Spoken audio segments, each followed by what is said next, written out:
அது 1,00,000 ரூபா பெரிய விஷயம் இல்லையா? 1500க்கு நான் தேடிட்டு இருக்கும்போது நாங்கள் எவ்வளோ கோடி வச்சுருந்தாலும் உன்ன மாதிரி மனசு வராது, நல்ல மனசுமா அவங்களுக்கு அப்படி நிறைய பேர் வாழ்த்துறாங்க.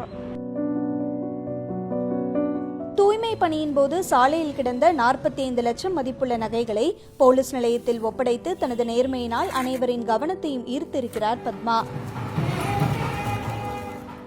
தயிர் சாதம் அந்த மாதிரி தருவாங்க, அது ஐஸ் பாக்ஸ் மாதிரி இருந்தது. சரி சாப்பாடு தான் இருக்கும், நம்ம வீட்டில் போய் சாப்பிட்டுக்கலாம் அப்படின்னு எடுத்து எல்லாமே பையில் வச்சுட்டு நான் ஆட்டோ பிடிச்சி போகும்போது பாக்ஸ் ஆட்டோவில் சாப்பிட்ற பழக்கம் உண்டு எனக்கு. இப்போ அந்த பாக்ஸை திறந்து பார்க்கும்போது ஐஸ் பாக்ஸு தயிர் சாதம் தான் எடுக்கும்போது பார்த்தா ஃபுல்லாக நகை. இப்போ தான் எங்கள் வீட்டுக்கார்ட்ட காமிச்சேன். முதல்ல தூக்கி வா போகலான்னு அப்படியே வண்டி யூட்டன் எடுத்து திரும்பி வந்து குத்துட்டார்.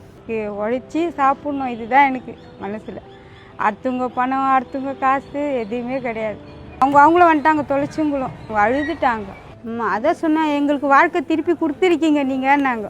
சில பேர் ஏன் கொடுத்த எடுத்துன்னு போக்குறதா நம்மளே கஷ்டப்படுறாங்க. சில பேர் அக்கா நீ கொடுத்தது நல்லது தான், இது மாதிரி சொல்கிறவங்களும் உண்டு, அது மாதிரி சொல்கிறவங்களும் உண்டு.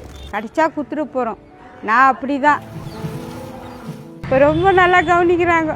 ஃபஸ்ட்டு நான் யார்கிட்டும் பேசவும் மாட்டேன், இப்போ தான் எல்லோரும் மூஞ்சி பார்த்து பேசுகிறாங்க. பத்மா எங்கள் sincere worker, very good girl. இது வரைக்கும் அந்த மாதிரி பார்த்ததில்லை. எனக்கு அவன் சொன்ன உடனே எப்படியாவது இன்னைக்கு காலையில் பார்க்கணும் அப்படின்ட்டு வந்தேன். நான் நல்ல பொண்ணு. பத்மாவின் நேர்மையை பாராட்டும் விதமாக தமிழக முதல்வர் ஸ்டாலின் 1 லட்சத்துக்கான காசோலையை வழங்கி கௌரவித்துள்ளார். பொங்கலுக்கு என்ன பண்ணுறது, சரி காதில் இருக்கிற கம்பளை வச்சு பொங்கல் கொண்டாடலாமா அப்படிலாம் யோசனை பண்ணியிருந்தேன். நம்மக்கிட்ட காசு இல்லையே, என்ன பண்ணுறது, யாரை கேட்குறது. முதல்வர் கொடுத்த காசு, எங்கள் சிஎம் ஐயா கொடுத்த காசு எனக்கு ரொம்ப உதவியாக இருந்தது. அது இப்போ நான் மாற்றி பொங்கலுக்கு ஜாலியாக செலவு பண்ணுவேன். அது 1,00,000 ரூபா பெரிய விஷயம் இல்லையா? 1500க்கு நான் தேடிட்டு இருக்கும்போது